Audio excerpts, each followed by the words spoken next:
जय हिंद दोस्तों। आज के इस वीडियो में हम लोग जानेंगे कि वृत्त से संबंधित जो प्रश्न होते हैं वह कितने तरह के प्रश्न पूछे जाते हैं। और यह जो वीडियो है एक वृत्त से संबंधित बेसिक वीडियो है। मैंने आपको इस वीडियो में मैं आप लोग को बेसिक कंसेप्ट बताने वाला हूं, वृत्त से जुड़े जो भी कंसेप्ट है, साथ ही साथ कुछ क्वेश्चन भी करके बताने वाला हूँ कि किस तरह से वृत्त वाले क्वेश्चन को सॉल्व करते हैं।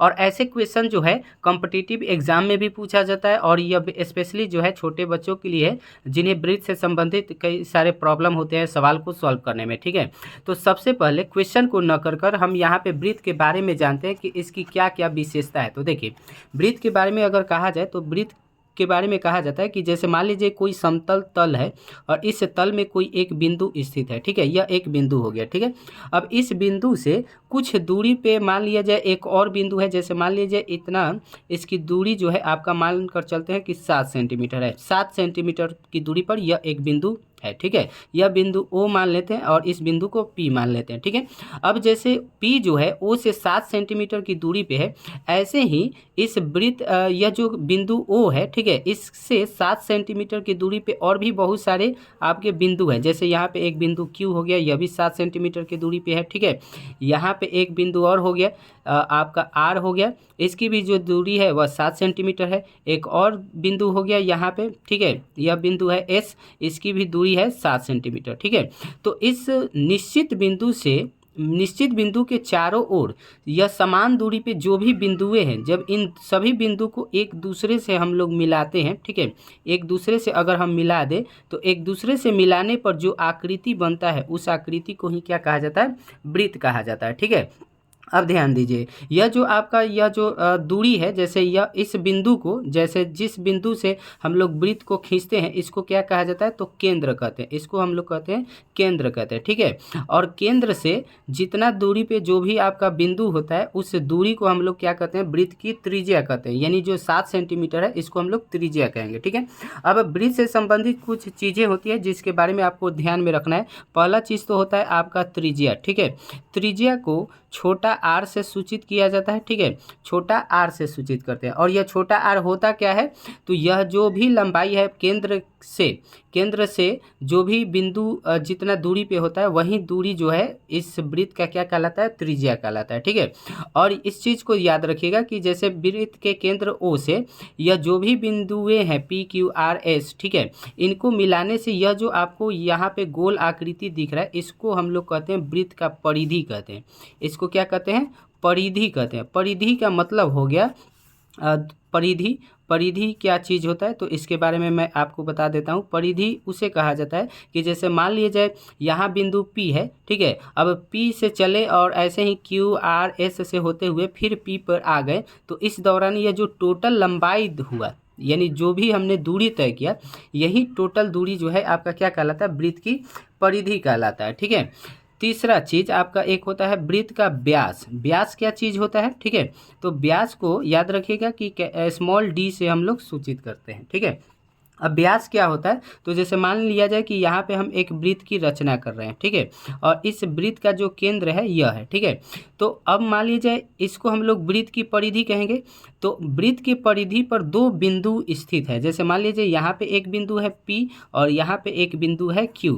ठीक है, अब P और Q को अगर हम एक दूसरे से मिलाते हैं, लेकिन मिलाएंगे तो इसको केंद्र से होते हुए, यानी वृत्त का जो भी केंद्र है केंद्र से होते हुए अगर मिला रहे हैं तो इसको कहा जाता है व्यास कहते हैं। वृत्त का क्या कहते हैं, व्यास। और इसको वृत्त के व्यास को जीवा भी कहा जाता है। वृत्त के व्यास को जीवा भी कहा जाता है। जीवा का मतलब हो गया, जीवा क्या चीज़ होता है, तो जीवा का मतलब होता है कि वृत्त के परिधि पर कहीं पर भी दो बिंदु स्थित है, उन दोनों बिंदु को अगर हम एक रेखा के द्वारा मिलाएंगे तो जो भी रेखा होगा उसी को हम लोग क्या कहेंगे, जीवा कहते हैं। फॉर एग्जांपल मान लीजिए यहाँ पे दो बिंदु हैं और इन दोनों को मिला रहे हैं, जैसे R और S, तो यह भी एक क्या है, जीवा है। ठीक है, अब वृत्त में बहुत सारे जीवा खींची जा सकती है, लेकिन इन सभी जीवा में से सबसे जो बड़ी जीवा होती है वह आपका क्या होता है, वृत्त का व्यास होता है। याद रखिएगा। ठीक है, तो आप उम्मीद करता हूँ कि त्रिज्या, परिधि, व्यास और जीवा आप समझ चुके होंगे। ठीक है, अब देखिए नेक्स्ट आपका इसमें एक कंसेप्ट होता है कि चाप किसे कहते हैं, चाप, जिसको इंग्लिश में आर्क भी कहा जाता है। चाप क्या होता है, तो इस चीज़ को हम लोग समझते हैं। तो फिर यहाँ पे हम एक वृत्त की रचना कर रहे हैं, ठीक है। यह एक वृत्त हो गया जिसका केंद्र O है, ठीक है। अब चाप का मतलब होता है कि वृत्त की परिधि पर जैसे दो बिंदुएं स्थित है, जैसे मान कर चलते हैं यहाँ पे एक बिंदु स्थित है P और यहाँ पे एक बिंदु है Q, ठीक है। तो P और Q के बीच की जो दूरी होता है, यह जो डिस्टेंस है, इस डिस्टेंस को ही क्या कहते हैं हम लोग, चाप कहते हैं। इसको क्या कहते हैं, चाप, यानी जो दूरी है P और Q के बीच की जो दूरी है, ठीक है, इसी को हम लोग चाप कहते हैं। और चाप जो होता है हमेशा वृत्त की परिधि पर होता है, ठीक है। अब तीसरा यहाँ पे छठा चीज होता है, एक वृत्तखंड होता है, वृत्तखंड। तो चलिए अब जानते हैं कि वृत्तखंड होता क्या है। तो वृत्तखंड का मतलब हो गया कि जैसे मान लीजिए वृत्त की परिधि पर यह जो दो बिंदुएं हैं P और Q, ठीक है, और इससे इनके बीच की दूरी को हम लोग चाप कहेंगे। और यदि इन दोनों बिंदुओं को एक रेखाखंड के द्वारा अगर मिलाते हैं, ठीक है, तो यह जो छोटा सा वृत्त का जो भाग आ रहा है, यह जो छोटा भाग आ रहा है, इसी को हम लोग क्या कहते हैं, वृत्तखंड कहते हैं। इस भाग को क्या कहा जाता है, तो वृत्तखंड कहते हैं, ठीक है। इसको हम लोग वृत्तखंड कहते हैं, ठीक है। अब देखिए, एक होता है आपका सातवां कंसेप्ट आपको बता रहे हैं, एक होता है त्रिज्यीय खंड, त्रिज्यीय खंड।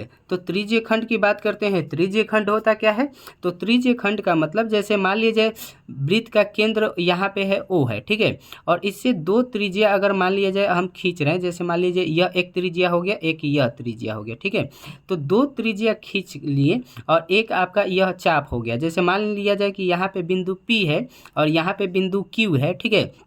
तो इस P और Q का हम केंद्र से एक त्रिज्या खींच रहे हैं, ठीक है, यानी दूरी खींच दी है, ठीक है। तो यह तो त्रिज्या तो आपका समान ही रहेगा, ठीक है। तो यह दो त्रिज्या और यह जो आपका चाप है, ठीक है, तो दो त्रिज्या और चाप से जो मिलने वाला भाग होता है, यह जो आपका एक वृत्त का एक छोटा सा टुकड़ा भाग हुआ, इस भाग को ही क्या कहा जाता है, तो त्रिज्यीय खंड कहा जाता है, ठीक है।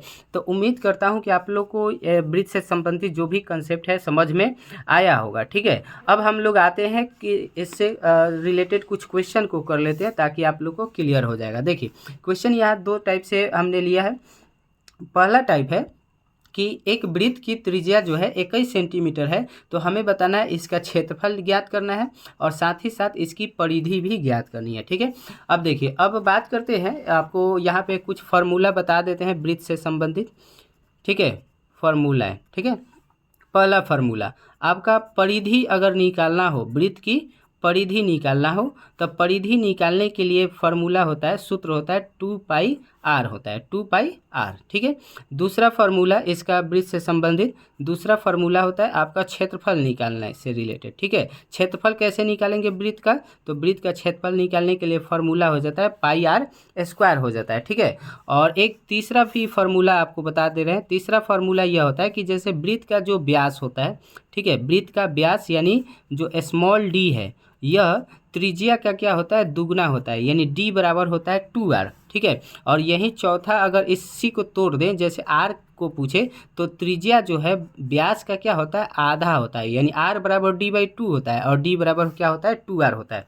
तो यह वृत्त से संबंधित चार आपके फॉर्मूले हैं जिसे हमेशा हम लोग को याद रखना चाहिए, ठीक है। अब आते हैं सवाल पे, ठीक है।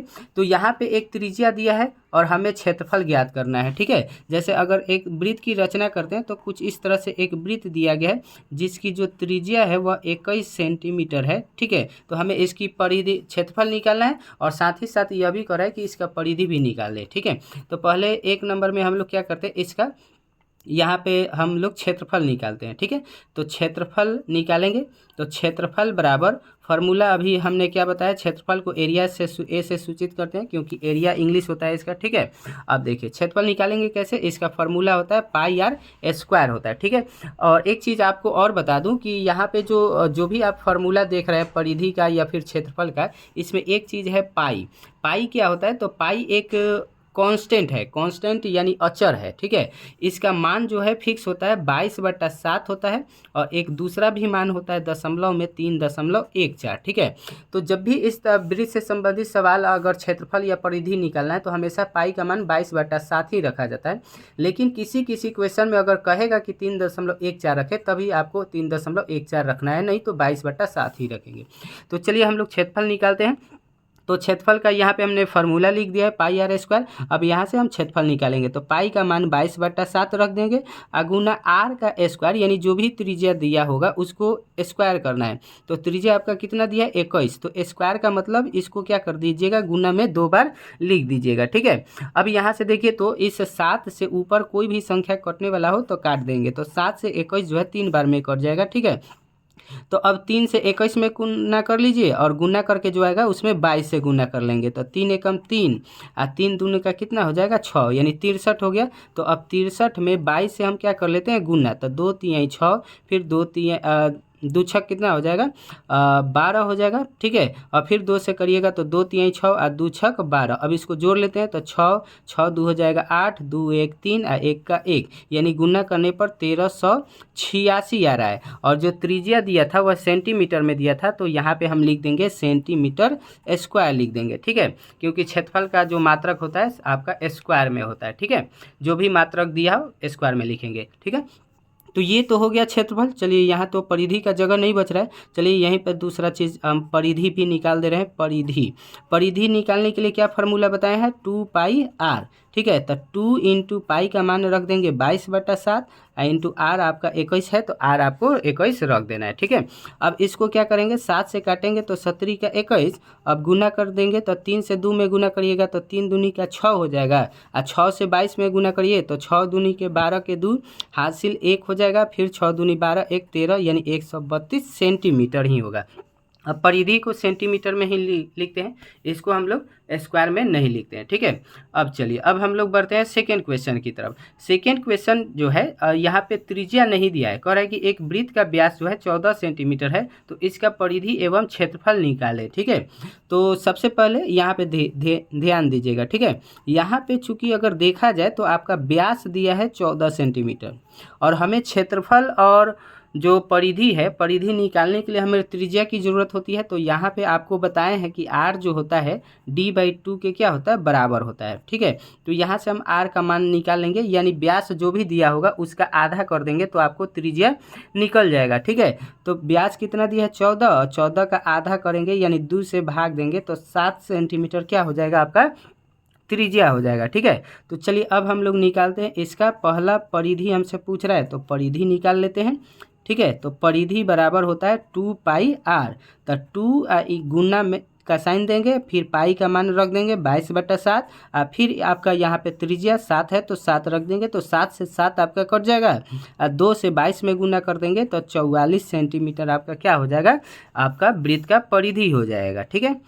अब देखिए इसका क्षेत्रफल निकाल लेंगे। अब क्षेत्रफल निकालेंगे एरिया, तो एरिया बराबर आपका फार्मूला है पाई आर स्क्वायर, तो पाई का मान 22/7 और गुने त्रिज्या का स्क्वायर, तो त्रिज्या आपका 7 है तो 7 का स्क्वायर यानी 7 गुने 7, तो एगो 7 से एगो 7 कट जाएगा। अब बचा एगो 7, तो एगो 7 से क्या करेंगे 22 में गुना, तो 7 दूनी 14 के 4 हो जाएगा, हासिल बच जाएगा 1 और फिर 7 दूना 14 एक हासिलिया जोड़ेंगे तो कितना हो जाएगा 15 यानी 154 सेंटीमीटर क्या कर देंगे स्क्वायर कर देंगे। तो यह आपका हो गया क्षेत्रफल और यह हो गया परिधि। तो उम्मीद करता हूँ कि आप लोग को यह वीडियो पसंद आया होगा और यह नॉलेज जो है आप लोग को काफ़ी ज़्यादा हेल्पफुल होगा। तो ऐसे ही मैथ से जुड़े कंसेप्ट और सवालों का सलूशन जानने के लिए हमारे चैनल को सब्सक्राइब करें। मिलेंगे आपसे नेक्स्ट वीडियो में एक नए कंसेप्ट के साथ, तब तक के लिए जय हिंद।